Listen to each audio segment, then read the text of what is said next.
Sell your car. Your brother's loan won't pay itself, my dad said, after raising my rent by 80%. Funny. He gets the loan, I get the bill? I replied. On his big day, I delivered a gift, 30 days to vacate. Sell your car, Dad said, not even looking up from his tablet. Liam's loan isn't going to pay itself.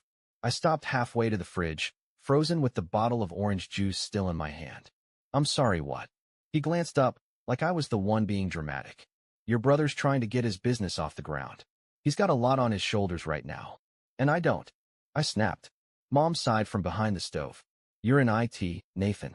You make good money. All Liam needs is a little support. There it was. Support. That word they always threw around when they really meant money. I shut the fridge and leaned against the counter. You just raised my rent. By 80%. Remember that.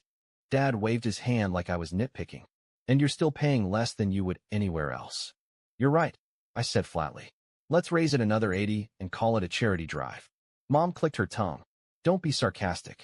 Liam's your brother. Yeah, I said. He is. He's also 30, lives rent-free in the basement, and hasn't worked a full-time job in 2 years. But sure, let's shake me down instead. Silence. Awkward, heavy silence. Then Dad, without missing a beat. You've always been good with money. Right. Because I actually work. I didn't say that out loud, but I wanted to. I'd been grinding since college. Full-time job, freelance on the side. No debt, no vacations, no nonsense. My car? Paid off. My savings? Hard-earned. I'd sacrificed a social life, sleep, and any semblance of balance to finally get ahead. Liam? He dropped out of 2 programs, got scammed by a crypto minter, and now he's launching a brand, which apparently means playing Xbox until 3 a.m. and occasionally tweeting inspirational quotes. You said I could stay here for a year, I said. Save up, get ahead. I've done that. Now you're jacking up the rent and asking me to sell my car? For Liam. He's your brother, Mom repeated, like it was gospel. Families help each other. I stared at them. Then I laughed. I'll think about it, I said quietly. Dad gave a firm nod, like it was settled. Good. I knew you'd come through. I didn't reply. I just walked back to my room, shut the door, and sat on the edge of my bed, staring at the floor. They had no idea. No idea what I'd already decided. No idea what was coming. Let's just say, on Liam's big day, I was going to give him something. A surprise. Not the one they were expecting. But before we get to that, you need to understand how we got here. Because this wasn't about one bad conversation over breakfast.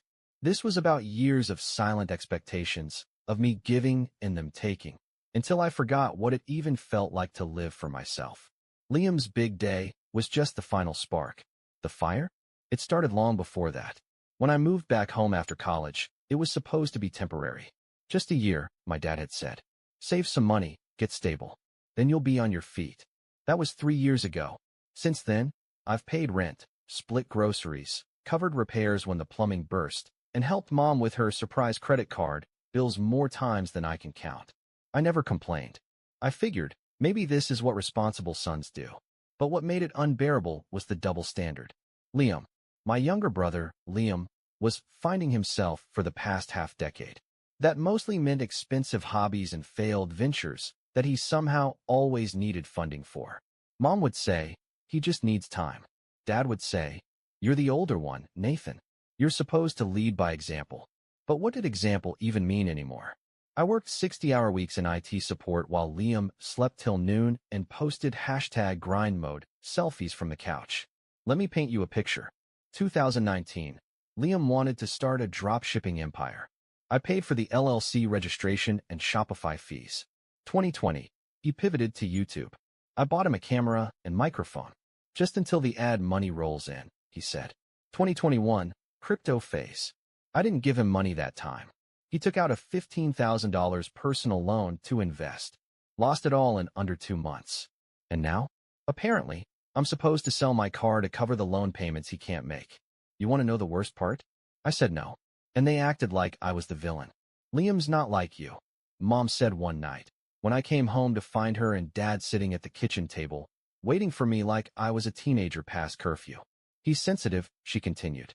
You have a job, a career, he has dreams. Oh, I'm sorry, I said. Is he allergic to working? Don't be cruel, Dad snapped. He's trying. but the stress of the loan is making him anxious. So sell the PlayStation, I shot back. Maybe anxiety will go away when he starts budgeting. Dad stood up then. Enough with the sarcasm. And enough with the freeloading, I said. You raised my rent by 80%, but he pays nothing? He's family, Mom said. So am I. No one answered. It got worse. I started noticing little things. Liam's Uber Eats orders on the family card. A package addressed to me, opened and discarded on the floor. It was my new phone, meant for work. His girlfriend sleeping over 4 nights a week, eating our groceries and calling me uptight because I actually pay for my stuff. And then came the final straw. It was a Sunday. I was in my room, trying to nap before another overnight shift. Liam barged in without knocking. Hey, he said, you said your credit's good, right? I sat up. Why? He laughed like it was obvious. I need to refinance my loan. Can I use your name? It'll help with the rate. I stared at him. He kept grinning, like he was asking for a cup of sugar. You want me to co-sign your loan? Just temporarily, he said. You've got, nothing to lose. It's not like you even use credit. Nothing to lose. Nothing. I stood up, walked past him, and didn't say a word. He followed me down the hall. Wait. What? You mad? I didn't answer. Geez, man, he muttered. You always act like you're better than us just 'cause you've got money. You owe us. That word. Oh. I owe them? For what? For feeding me when I was a child? For raising me in a house where love came with conditions and praise only ever went to the loudest failure? They didn't raise a son. They raised an asset. A silent ATM with boundaries they never intended to respect. That night, something shifted in me. For the first time, I didn't feel tired. I felt done. I didn't yell. I didn't threaten. I just started researching. Quietly. Patiently. Because if there's one thing I learned in IT, it's that the best way to destroy a system is from inside. And the system here was my family. My mistake was thinking I was a part of it. But I wasn't. I was the power source. And it was time to pull the plug. On Liam's big day, he expected balloons. Instead, I had something else in mind. 30 days. 1 letter. And no warning. But I'm getting ahead of myself. You'll see. Liam's big day was supposed to be some kind of celebration. A launch party, he called it. For his new brand. He printed t-shirts with some slogan that didn't make sense, made a media kit in Canva, and invited everyone he knew to our backyard like he'd just IPO'd on Wall Street. The night before, Dad asked if I could help set up the speakers. I said no. You're not even going to come? Mom asked, standing in my doorway like I was grounded. He's your brother. He's your project, I replied. You go clap. She didn't like that. But I didn't care anymore. They crossed every line. I was just drawing the border now. The morning of the event, I printed out the papers, sealed the envelope, double-checked everything. 30 days. That's what the law gives you on a formal eviction notice in our state. I'd done it by the book. Because if I was going to light this house on fire, I wanted the legal receipts. Liam was already out back by noon, strutting around in sunglasses and barking orders like a chaotic director. I need music. Where's the playlist? He yelled at no one. Dad was adjusting the grill. Mom was arranging plastic champagne glasses on a folding table like it was a royal wedding. I stood in the kitchen, watching through the window, sipping coffee from my mug that said problem solver. How poetic. I waited until the guests arrived. Until Liam stood in front of everyone with a mic he borrowed, talking about how grit beats privilege and how this journey was only possible thanks to his support system. I stepped outside just as the applause started. Envelope in hand. I walked right up to him and handed it over. What's this? He asked, smirking. Your surprise, I said. You've got 30 days. He laughed. 30 days to what? Dad was already walking over, brows furrowed. Mom froze mid-toast. To move out, I said. Loud. Clear. No tremor in my voice. The music stopped. You're joking, Liam said, flipping open the envelope. No, I said. That's a formal notice. This is my property. You're not a tenant. You're a liability. And I'm done. What is this, Nathan? Dad barked. You can't just. I can, I cut in. And I did. You raised my rent by 80%. Told me to sell my car to pay for his debt. Called it fair. This isn't the time or place, Mom said through gritted teeth. It's the perfect time, I said. Because I want all of you to hear it. I turned to the crowd, family, neighbors, Liam's freeloading friends. For 3 years, I paid rent, bills, and fixed the house when no one else lifted a finger. I bought groceries while Liam bought microphones. I watched him fail at every idea, and still you made me the backup plan. The safety net. The punching bag. Nathan, you're overreacting. Dad tried again. Am I? I turned to Liam. Did you or did you not ask me last week to co-sign a loan for a business you haven't even launched? Liam was red. It was just an idea. Exactly, I snapped. You live on ideas. I live on actual work. I'm your brother, he shouted, trying to save face. You're supposed to help me. I did, I said coldly. I helped you become someone who's never had to be accountable. But I'm done. Mom gasped. You can't talk to him like that. I looked her dead in the eye. You mean the way you talked to me when you called me selfish for not selling my car? The way you've treated me like a wallet with legs. Dad stepped forward. You're embarrassing this family. I laughed. This family is an embarrassment. And I'm done pretending otherwise. Liam's voice cracked as he opened the letter again. You can't evict me. You don't even own this place. I do, I said, pulling out my phone and opening the mortgage app. I showed the screen to Dad. Bought it 6 months ago. In my name only. You've been living here on my dime. Silence. Dead, beautiful silence. Then, you didn't tell us, Mom whispered. You didn't ask, I said. You just kept assuming I'd carry you. I turned around, ready to walk back into the house. Oh, and by the way, I added, looking over my shoulder. Don't worry about rent. I'm waiving it for the next 30 days. After that, any of you still here, I'll let the sheriff do the talking. And with that, I went inside, closed the door behind me, and finally, breathed. After the backyard explosion, the house went dead quiet. No one said anything for the rest of the day. Mom disappeared into her room with a bottle of wine. Dad stayed at the kitchen table, unmoving, like a war vet reliving trauma. Liam slammed his door so hard, a picture frame fell off the wall. I cranked up my music, locked my door, and took the deepest nap of my adult life. For the first time in years, I didn't feel drained. I felt dangerous. The silence didn't last long. Day 4 post notice, I caught Dad rifling through a stack of my mail on the dining table. Bank statements, mortgage papers, legal forms. He didn't even flinch. We just want to understand our options, he said. You can't seriously mean to evict your own family. I raised an eyebrow. Your family? Or the ones who raised my rent, told me to sell my car, and expected me to subsidize Liam's startup dreams like I'm Silicon Valley in sneakers. It's not like that, he muttered. This house was always ours. Spiritually. I let out a dry laugh. You spiritual landlords now. He didn't answer. Instead, Mom appeared with a folded piece of paper. She placed it gently on the table like it was a peace offering. It was a list, groceries, utilities, expenses, all things I'd paid for in silence for years. This is what we owe you, she said. We'd like to make it right. But you have to talk to Liam. My face hardened. Oh, I will. But not with words. That night, I got a knock at the door. To my surprise, it wasn't more family nonsense. It was Alyssa, Liam's ex. She looked different. Calmer. Like someone who'd just crawled out of a forest fire. I heard what happened, she said, holding a file folder. I opened the door without saying anything.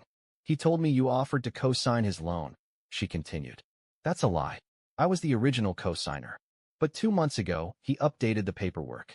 I took the file from her hands and froze. Liam had forged my name, my email, my phone number. He used my credit, without asking, without warning. My jaw locked. So he lied to me, and to the bank. She nodded. You need to know what kind of mess he's in. He's been lying to everyone, including himself. I called my lawyer. We reviewed the documents. Every signature. Every fake email trail. You have grounds to press charges, he told me. Forgery. Identity misuse. Possibly fraud, depending on what he did with the money. I stared at the screen. My brother hadn't just used me. He impersonated me. And the worst part? No one stopped him. Not my parents. Not even himself. The next day, I called a family meeting. One last supper. They came. Reluctantly. Dad looked tense. Mom clutched a tissue. Liam sulked, eyes darting, avoiding mine. I dropped the folder on the table. Let's skip the salad, I said. Liam, you used my name to secure your loan. You forged my identity. Mom gasped. That can't be true. Check the documents, I said, pushing them forward. It's all there. Emails. Phone logs. Signatures. Verified. Legal. Liam stammered. It was just temporary. I was going to tell you. You weren't. I cut in. You were going to let me carry your debt while you played CEO in a hoodie. Dad tried to speak, but I stopped him with a look. I've already spoken to a lawyer.